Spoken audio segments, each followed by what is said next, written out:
In 1960, 17 African countries declared independence from European empires.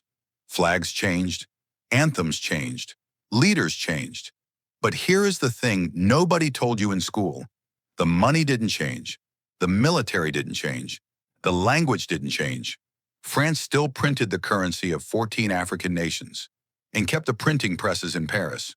Britain still wrote the laws that ran half the world's financial system. The US still decided which countries could borrow money and which ones couldn't. They called it independence. The empires called it a restructuring. This is how colonialism never actually ended. It just changed its suit. To understand how empires still run the world, you need to understand how they were built in the first place. The British Empire at its peak controlled 24% of the Earth's land surface. The French Empire, another 9%. Together, they ruled more than 700 million people across Africa, Asia, the Americas, and the Pacific. But empires don't just take land. That's the part people misunderstand. Land is the obvious part, the part you can see on a map. The real power was always invisible. It was in the legal systems imposed on conquered peoples. Systems written in English or French, enforced in colonial courts, built to protect foreign property, not local lives. It was in the currencies designed to keep colonies dependent.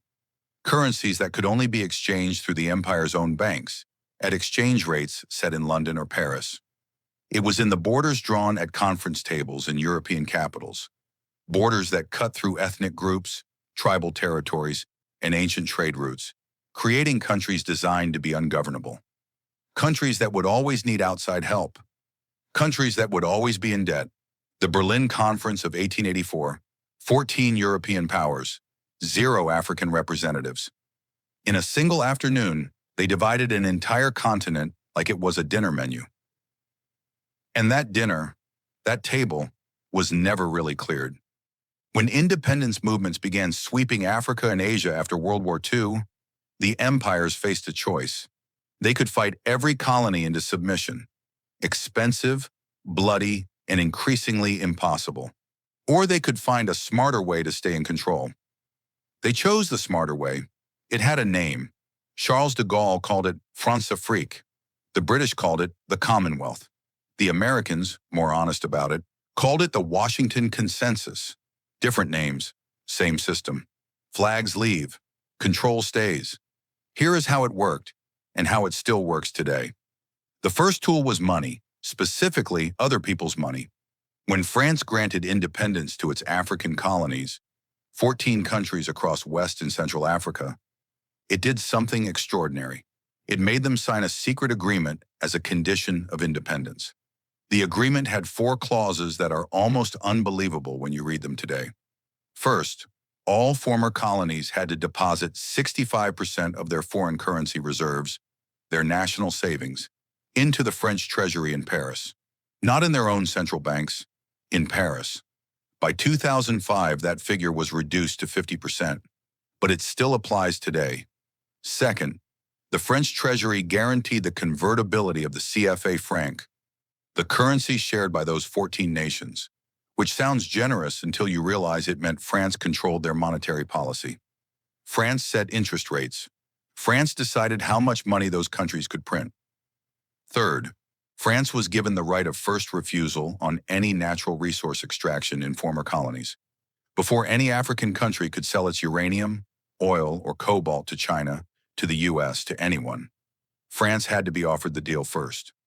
Fourth, France kept military bases on African soil, not as guests, as guarantors of a system that kept French companies profitable and French politicians funded. This wasn't colonialism ending. This was colonialism being privatized, and France was not alone. Thomas Sankara became president of Burkina Faso in 1983. He was 33 years old. He immediately stopped repaying the national debt. Debt accumulated under French-controlled governments. His argument was blunt. Debt is a reconquest of Africa.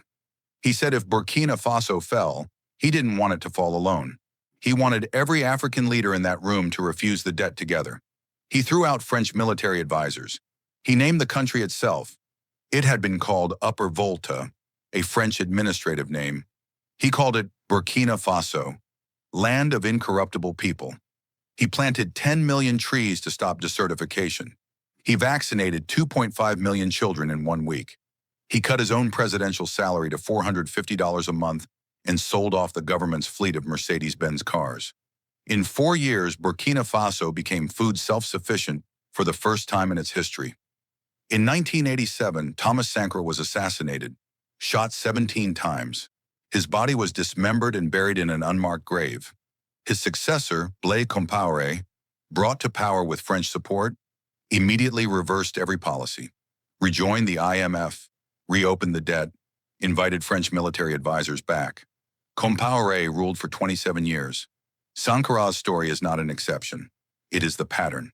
Patrice Lumumba, first democratically elected leader of Congo, assassinated months after independence, with CIA involvement confirmed by declassified documents. His body dissolved in sulfuric acid. Muammar Gaddafi, whatever you think of his politics, was killed the same week he proposed creating an African gold dinar to replace the CFA franc and bypass the dollar in African oil trade. Coincidence is a word people use when they don't want to say what actually happened. The pattern is clear. When African or global South leaders try to break the financial chains left by colonialism, they are removed, sometimes by coups, sometimes by sanctions, sometimes by something that looks very much like murder. And yet, the world keeps pretending these countries are simply developing, that the poverty is natural, that the failure is internal. It is not internal. It was engineered. Now let's talk about the machinery that replaced the colonial administrators, because this is where the story gets truly modern and truly global. Tool number 1, debt. In the 1970s, Western banks were flush with petrodollars, oil money recycled from the Middle East. They needed somewhere to lend it, and they found the perfect borrowers, newly independent developing nations, desperate for infrastructure, desperate to build. The loans came with conditions, not conditions about how to spend the money, conditions about how to run the country. The IMF and World Bank, institutions headquartered in Washington, controlled by voting shares dominated by the United States and Europe, created what they called structural adjustment programs. In exchange for loans, countries had to privatize state companies, cut social spending, eliminate food and fuel subsidies, open their markets to foreign competition, and devalue their currency. The result was predictable. Every time. Local industries collapsed against cheap imported goods. Healthcare and education gutted. Poverty deepened. Then the country needed another loan to service the first loan, then another. The trap closed. Between 1970 and 2002, Africa borrowed $540 billion. It repaid $550 billion in interest alone. And at the end of it, Africa still owed $295 billion. The debt multiplied while being repaid. This is not bad luck. This is design. Tool number 2, language. This one is subtle, and it may be the most powerful of all. In 1962, the year after Algerian independence, France created something called the Organisation Internationale de la Francophonie. Today it has 88 member states. Its stated mission is to promote the French language and culture. Its actual function is more interesting. When you conduct government in French, your civil servants trained in France, your legal system inherited from France, your university textbooks written in France, your judges cite French precedent, your economists cite French theory. The entire frame of how you think about your country is French. Britain did the same. The Commonwealth, the English common law system, the BBC World Service, the British Council, a vast soft power infrastructure designed to make British thought the default lens through which the world interprets itself. And here is why this matters economically. When a Senegalese entrepreneur wants to sign a contract with a European investor, the contract is in French, governed by French law, arbitrated in a French court. If there is a dispute, the Senegalese party is playing an away game. They always are. Tool number 3, military presence. France currently maintains permanent military bases in 11 African countries. The United States has special operations forces in 22 African countries. Britain retains military training presences across East Africa and the Gulf. These are not peacekeeping missions. They are insurance policies. Their primary function is regime stability, meaning protecting governments friendly to Western interests. When those governments are threatened by popular uprising that would replace them with less cooperative leaders, the military presence becomes decisive. In Mali in 2013, France launched Operation Serval, officially to fight jihadist groups advancing on the capital. The operation was real, but what is also real is that Mali had been on the verge of installing a government that was reconsidering its mining contracts with French companies. Operation Serval stabilized the existing order. Tool number 4, corporations. The Democratic Republic of Congo holds 70% of the world's cobalt, the mineral that powers every electric vehicle battery, every smartphone, every laptop on Earth. It is one of the poorest countries on the planet. How is this possible? Because the mines are owned by foreign corporations. The processing happens abroad. The profits are booked in tax havens. Congo receives royalties, a fraction of the value of what is extracted. And those royalties are often negotiated by governments that were installed with foreign support and who sign contracts that their populations never see. The same story in Niger. Uranium powers French nuclear plants that generate 70% of France's electricity. Niger is the 4th largest uranium producer in the world. Niger's electrification rate, 19%. Let that sentence sit for a moment. Niger's uranium lights up Paris. Niger itself sits in the dark. This is not an accident of history. It is a maintained condition, and it is maintained not through soldiers with guns, though those exist too, but through contracts, through debt, through the legal systems that adjudicate those contracts, through the international institutions that enforce those debts, and through the political systems that produce leaders willing to sign them. The empire never left. It subcontracted. But here is what is changing, and changing fast. In 2023, a military coup removed the French-backed government of Niger. The new junta immediately expelled French ambassador Sylvain Ité, gave French troops 2 weeks to leave the country, and announced it was renegotiating its uranium contracts. Within months, Mali and Burkina Faso, also under new governments hostile to France, formed a new regional alliance with Niger. They called it the Alliance of Sahel States, and they invited Russia's Wagner Group in to replace French security forces. France had been in West Africa for 130 years. It was removed in 18 months. This is the crack in the system that no one in Paris or Washington is talking about openly, because what happened in the Sahel is being watched by every government in the world that has felt the weight of this system. At the same time, China's Belt and Road Initiative has poured over $1 trillion of infrastructure investment into developing nations over 15 years. Roads, railways, ports, power stations. The deals come with their own problems. Chinese debt has its own trap dynamics, but they represent the first time in 70 years that former colonies have had a genuine alternative source of capital. And that alternative is rewriting the political calculus.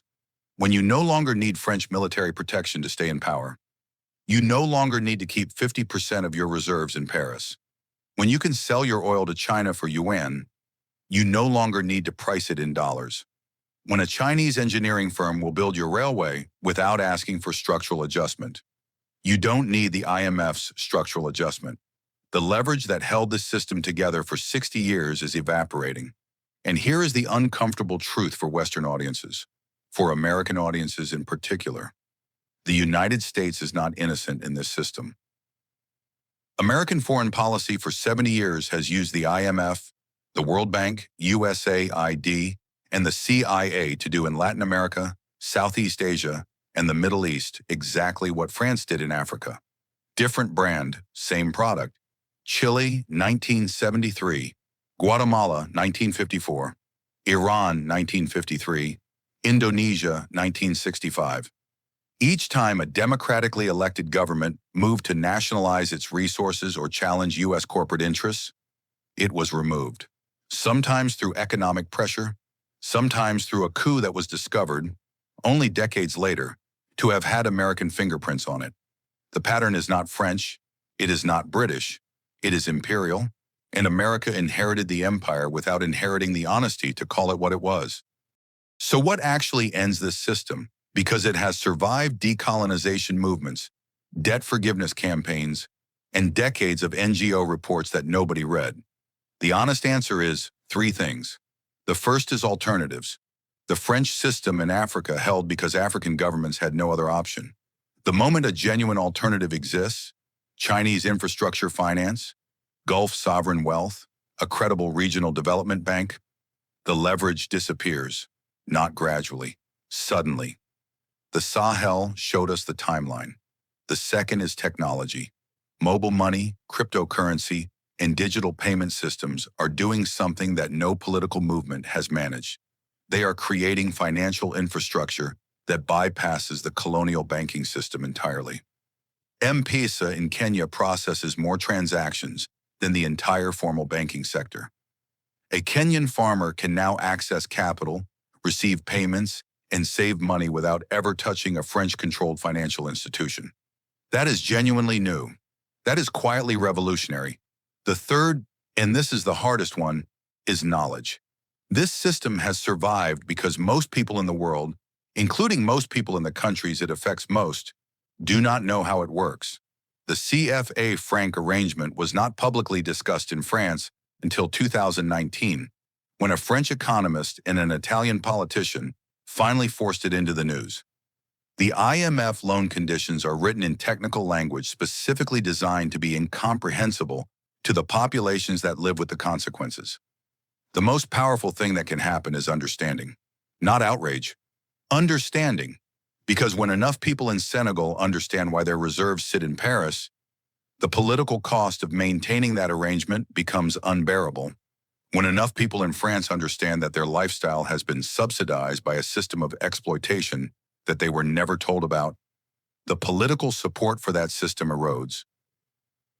Empires end when they become too expensive to maintain. Not militarily expensive, politically expensive. Britain lost its empire not primarily on the battlefield. It lost it in the court of public opinion, in the economic calculations of the post-war settlement, in the simple arithmetic of what empire cost versus what it paid.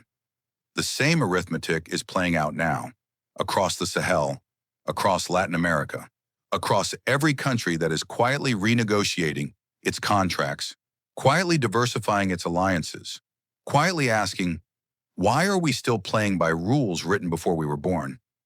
The suit has changed several times since 1884, but the person wearing it is finally starting to be recognized, and recognition is where every real change begins. Subscribe. Every week, one region, one hidden system, zero propaganda.